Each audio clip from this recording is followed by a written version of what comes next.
Olá, digníssima família de crespos, cacheadas, onduladas e transiquetes, tudo bem com vocês? Eu espero que sim. Depois de muito tempo estou de volta nesse canal para contar para vocês tudo que eu não falei durante toda a minha trajetória de 3 anos e 4 meses na transição capilar. E aí, bora conversar?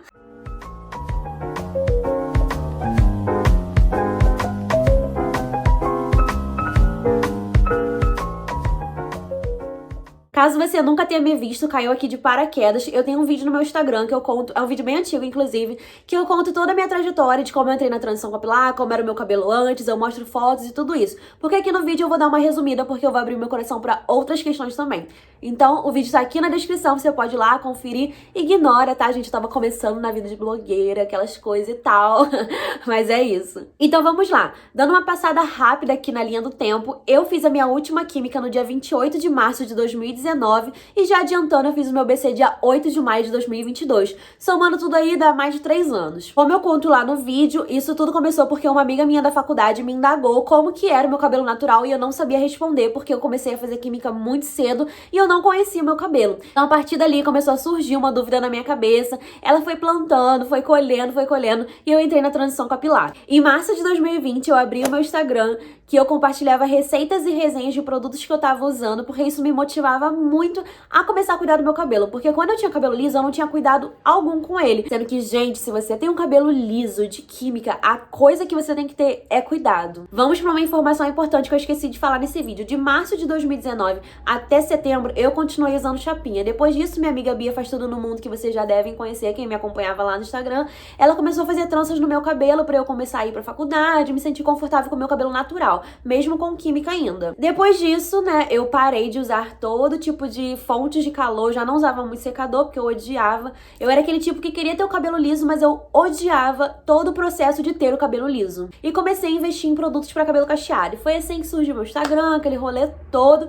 E aí, com o tempo, foi crescendo e eu fui vendo que aquilo era ótimo, que aquilo era legal, que criar conteúdos, que inspirar pessoas, que ajudar pessoas, era o que eu gostava de fazer de fato. A pandemia veio, né, todo mundo em casa, aquele rolê todo tava ótimo. Gente, eu fazia cronograma capilar certinho, eu comprava vários produtos. Nossa, gente, eu fazia tudo. Texturização, finalização, motivava os meus cachos, apertava. Minha mão calejada de tanta coisa que eu fazia nesse meu cabelo. Eu fui levando e trabalhando, todas aquelas coisas, e fui ignorando muitas partes da minha vida. As coisas foram acontecendo, as pessoas foram partindo, e as pessoas não sabiam isso por trás do Instagram. Com o fato de eu crescer no Instagram, né, de eu querer começar a ver isso como um trabalho, eu comecei a investir muito. Então eu criava conteúdos absurdamente, várias coisas pra postar, tipo, 1 vez por dia, 2 vezes por dia, e criava story, criava conteúdo. Eu queria trazer conteúdos inovadores, conteúdos que iriam inspirar, então eu chamava outras pessoas. Eu queria fazer o mundo, carregar o mundo nas costas e colocar no meu Instagram. Isso acabou pesando porque eu me cobrava demais. E assim, o meu crescimento ele tava um pouco lento, né? Visto perto de outras pessoas. E eu acabava me comparando muito, que é um grande erro. Eu sei que é muito fácil, né? Parece muito fácil, na verdade, estar nessa posição de não se cobre e tudo mais. Mas é uma coisa que acontece de forma muito involuntária e acontecia comigo. Quando eu via, eu tava me cobrando, eu tava tendo crises, eu tava chorando, porque eu tava sentindo que eu tava me dedicando muito e eu alcançava pessoas incríveis, sim. Eu tenho pessoas maravilhosas que eu levo nesse Instagram pra vida, sim, que me apoiaram muito, que me incentivaram muito, que muitas vezes, sem saber, me ajudaram demais. Mas eu sentia que todo o meu esforço não tava valendo a pena, porque eu via pessoas, né, que criavam às vezes os mesmos conteúdos, ou umas coisas mais simples, talvez, umas coisas mais fáceis, menos elaboradas, e alcançavam muitas outras pessoas. Então, nessa comparação, eu acabei me auto-sabotando demais. E aí, né, trazendo pra transição capilar, isso eu já estava com 1 ano e, sei lá, 6 meses, isso começou a me desmotivar muito mesmo. E o que me segurava mesmo eram as pessoas que estavam ali me seguindo. Então elas estavam sempre comentando, sempre engajando, sempre mandando mensagens de apoio, de incentivo. E eu continuava. Eu digo que muitas vezes o meu autoconhecimento foi importante pra minha transição capilar. Mas se não fossem as pessoas que estavam ali comigo, talvez eu não tivesse conseguido, talvez eu tivesse desistido, né? Porque foram muitas cobranças, muitas coisas que eu fazia comigo mesma que era uma grande maldade. E isso afetou a minha transição capilar, porque aí eu tive que lidar de frente, bater de frente com a minha depressão, porque chegou uma hora que o saco encheu e aí não dava mais. E foi em novembro de 2020 que eu decidi me afastar do Instagram pela primeira vez, porque eu tava tendo constantes crises de ansiedade, eu não dormia mais, né? Não só pelo Instagram, mas por todas as coisas que aconteceram durante 2020, que eu fui nutrindo, que eu fui ignorando, de todas as pessoas que infelizmente partiram da minha vida, com término, com faculdade, com tudo acontecendo ao mesmo tempo. Aí eu decidi me afastar, porque eu senti que eu precisava cuidar de mim naquele momento, senão eu não estaria mais aqui hoje. Tive muito apoio das pessoas do Instagram que entenderam perfeitamente bem, ninguém nunca me cobrou. Eu simplesmente deixei um aviso muito em aberto do que estava acontecendo, porque eu ainda não conseguia falar exatamente, mas eu tive muito apoio, recebi mensagens incríveis, assim, de pessoas que me esperaram, me apoiaram, e eu sei cada uma dessas pessoas, e eu agradeço muito, muito, muito de verdade. Eu tive apoio da minha família, eu tive apoio dos meus amigos, e principalmente eu procurei ajuda profissional, que eu falo que é extremamente importante e fundamental, né, na vida de qualquer ser humano. Então vamos lá para a transição capilar de novo. Durante todo esse processo, de agosto até o final de fevereiro ali, que foram os piores meses, né, das minhas crises, da minha depressão, eu não consegui finalizar o meu cabelo. Foi um grande desafio pra mim, porque eu fazia isso constantemente. Eu amava fazer texturização, finalização, testar produtos novos, e eu simplesmente não conseguia. Na verdade, eu mal conseguia lavar o meu cabelo, né? Era um grande esforço que todo mundo me motivava, assim, porque quem tá em depressão sabe que você não consegue elaborar coisas simples do seu dia a dia. E pegou muito nesse ponto fraco meu, que era a minha transição, que era uma coisa que eu compartilhava, que eu gostava, que eu aprendia diariamente. E foi muito difícil. E durante esse processo eu falava, eu quero muito finalizar o meu cabelo, quero muito fazer alguma coisa, mas eu não conseguia. E eu lembro que ali no final de fevereiro, mais ou menos, quando eu consegui um dia lavar o meu cabelo e finalizar ele por completo, assim, que eu vi ele finalizadinho, tanto a minha irmã, né, a Letícia, quanto a Bia, elas comemoraram junto comigo, porque elas estavam acompanhando ali de perto todo esse processo. E foi, assim, pra mim uma grande vitória, né? Pra algumas pessoas pode parecer bobagem. Eu lembro que até no dia eu apareci no Instagram, eu abri uma caixinha de perguntas, ninguém sabia, né, provavelmente. E a partir dali, né, com tratamento, com sessões de terapia, psicoterapia, todas aquelas coisas, meus amigos, todas as mensagens que eu via e tudo mais, eu consegui, né, aliviar essa barra. E talvez você me pergunte, essas crises de ansiedade, a sua depressão, fez com que você desistisse? Fez com que você pensasse em desistir? E, gente, em nenhum momento eu pensei em desistir. Então, a única coisa que eu pensava é que sim, eu vou passar dessa fase e eu não vou desistir. Eu prefiro deixar esse cabelo assim, no coque, sem lavar por uns dias, do que desistir da minha transição, né? Porque eu me lembrava de tudo que me fez querer começar e eu me segurava nisso, gente. O que me fez querer começar, o que me fez querer conhecer o meu cabelo natural. Então, não, gente, eu não pensei em desistir, mesmo com todas as dificuldades, mesmo com todas essas lutas, o meu cabelo esteve comigo e a gente não desistiu pra ter esse resultado lindo que tá aqui hoje. Mas assim, ele sofreu alguns danos, né? O que a gente vai falar já já também, porque durante todo esse tempo, sem hidratar, sem nutrir, sem reconstruir todo aquele rolê de cuidados que a gente tem, ele acabou ficando muito ressecado. E a gente entra em outro ponto da minha vida que foi essa fase terrível do ressecamento, porque junto o resto de química, com a falta de cuidado, fica um cabelo morto, que foi o que aconteceu pra mim.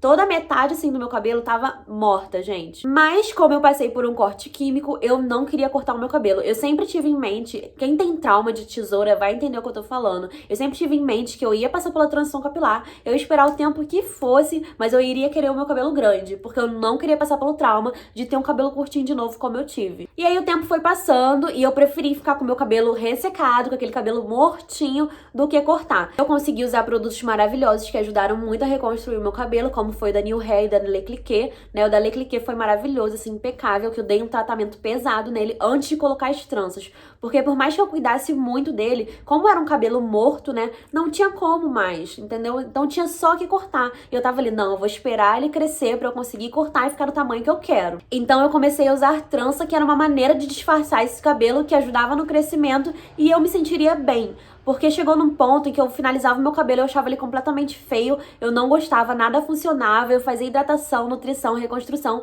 e nada saía do lugar, eu sentia que tava muito feio, muito ressecado e eu comecei a implicar com o meu cabelo de todas as formas. Isso começou, obviamente, a afetar minha autoestima e toda vez que eu me olhava no espelho, eu me sentia mal, toda vez que eu finalizava o meu cabelo, eu me sentia mal. Eu usei tanto coque, que aqui embaixo, aqui assim, ele tava marcado já de tanto coque baixo que eu usei, porque era era o único penteado que eu sabia fazer e que me deixava ali menos pior do que eu já tava. Então chegou um momento em que nem um coque mais tava dando certo, porque eu via ali na minha cabeça que quando eu torcia pra fazer o coque, a voltinha ali, tava marcando, tava feio, tava ressecado, as pessoas iriam ver, as pessoas iriam comentar, e eu começava a ter crises novamente por causa disso. Então eu chorava. A minha mãe e minha irmã são as provas vivas disso, porque nas vezes que a gente saiu e eu tive que usar o meu cabelo natural, eu me sentia extremamente incomodada, eu me sentia extremamente feia. Então eu achei ali nas tranças uma maneira estratégica de esconder esse cabelo e me sentir bem. E aí quando eu tirava as tranças, eu tinha essa mesma sensação de que meu cabelo tava horrível, tava mais acabado ainda, né? Porque você precisa ter um cuidado depois,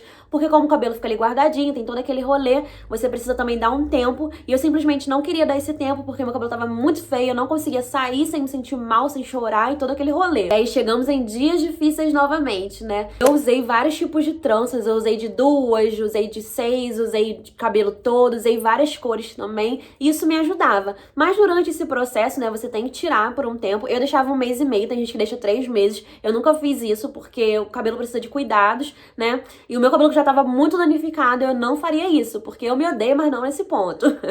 E aí, em março desse ano, eu fiz uma viagem a Minas, e eu não queria, né, ir com o meu cabelo natural, e eu não queria fazer nenhum tipo de prancha. Então eu vou colocar trança, que é mais fácil. Você acorda pronto, tá tudo ótimo. Ali no meio da viagem, eu falei com a minha irmã, assim que eu tirar essa trança, eu vou cortar o meu cabelo. Porque o meu cabelo tava me deixando tão mal, que chegou um momento que eu falei, cara, a tesoura é a única solução. Eu sabia disso, eu tinha consciência. Mas eu tava com medo da minha reação. Que eu falei, cara, eu já tô toda dodói da cabeça. Se eu me prejudicar ainda mais, gente, é daqui direitinho pro nosso lar. Aí eu tava decidida, né? Eu preparei muito meu psicológico pra isso, tanto que eu não tive choque nenhum. A minha adaptação com... Também, né? Em 3 anos, se não se adaptasse, seria complicado. Mas, enfim, eu me adaptei super bem ao meu cabelo novo. E aí, assim que eu voltei de viagem, assim que eu tirei as tranças, eu fiquei ali mais umas 2 semanas ainda, né? Fui pra faculdade de trança, aproveitei, deixei escorregar bem. Então, na sexta noite, eu peguei uma inspiração lá no Pinterest. Eu nunca tinha pintado meu cabelo, né? Vamos falar sobre isso aqui antes de entrar nesse assunto. Eu nunca tinha pintado meu cabelo porque, como eu usava química, né, pra alisar, a cabeleireira uma vez falou pra mim que eu não podia pintar, porque senão meu cabelo ia cair. Eu que já tinha passado por um corte químico, a última coisa que eu queria era meu cabelo caindo novamente. Então, meu sonho, né, de adolescente, teenage dream ali, de pintar o cabelo, eu nunca tive e estou realizando ele com 22 anos de idade. Na sexta-feira à noite, eu mandei pra ele uma foto de inspiração de como eu queria o meu cabelo, e eu falei, bora no domingo? E ele, bora. E assim nós fizemos. E cá estou eu, com o meu BBC feito, inteira, viva, intacta. Ontem foi a primeira vez, inclusive, que eu fui com o meu cabelo completamente natural, finalizado pra faculdade, gente. Olha, eu recebi tantos elogios que eu fiquei muito, muito feliz. Então o que eu falo pra vocês é o seguinte, quer passar pela transição capilar? Passe, mas eu sempre digo que não é uma decisão fácil. Eu admiro muito, bato muita palma pra quem ficou aí, né, 1 ano, 6 meses, 2 anos, 3 anos, 5 anos. Quem passou o tempo que for, não desmereço o tempo de ninguém, porque eu sei o processo, eu sei da dor, eu sei o quanto isso mexe com a nossa autoestima. Se você já tem aí uns conflitos internos, é mais difícil ainda. Então é uma coisa que mexe muito com o seu psicológico, mexe com o seu pessoal, com a sua autoestima. Então eu tenho muito orgulho de cada pessoa que passou, de cada pessoa que conseguiu, de cada pessoa que não conseguiu, de cada pessoa que voltou a alisar também. Eu sempre pontuei isso. Liberdade capilar é você se sentir bem com o cabelo que você quer. Isso não é prisão capilar, isso é liberdade capilar. Enfim, essa foi um pouco da minha história, né, dos 3 anos e 4 meses. Como eu aguentei, gente? Pela misericórdia, porque eu tava com muita vontade mesmo de ter o meu cabelo natural, porque eu amei ver a minha versão de cabelo natural, como a minha melhor amiga disse, como que a gente ficou tanto tempo sem essa sua versão, então eu também não sei.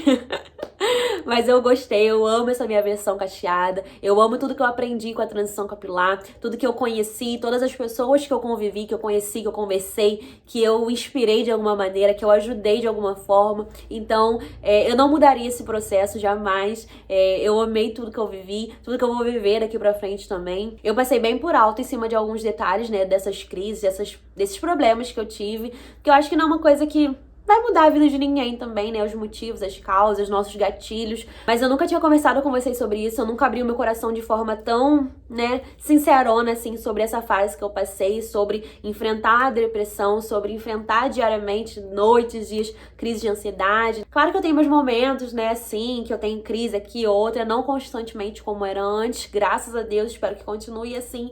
Mas hoje eu tô bem e me sinto muito confortável pra falar isso com vocês. Hoje é isso, meu cabelo está aqui, ó. Eu fiz o meu BC no dia 8 de maio de 2022, então foram, assim, anos de muito surto, de muito delírio, mas que hoje eu vejo que valeu muito a pena. Eu aprendi muita coisa e eu me sinto 100% confortável com ele mesmo. Ele é amassadinho aqui, ó, que eu não tô conseguindo desamassar esse cabelo por enquanto. Preciso de um óleo, inclusive, né? Eu usei aqui, gente, o definição máxima da Salon Line, que elas ninguém perguntou. Antigamente, eu falava que eu não conseguia sair de cabelo seco. Eu não consigo mais sair de cabelo molhado, gente. Meu cabelo molhado, ele fica muito sem vidinha. E olha só, agora ele seco tá outra coisa, né? Mas enfim, me diz aqui se você aguentaria ficar 3 anos e 4 meses na transição capilar. Se você ficou mais, se você ficou menos, me conta aqui embaixo como que foi a sua trajetória de transição capilar, que eu quero saber tudo. Um beijo e até a próxima. Tchau!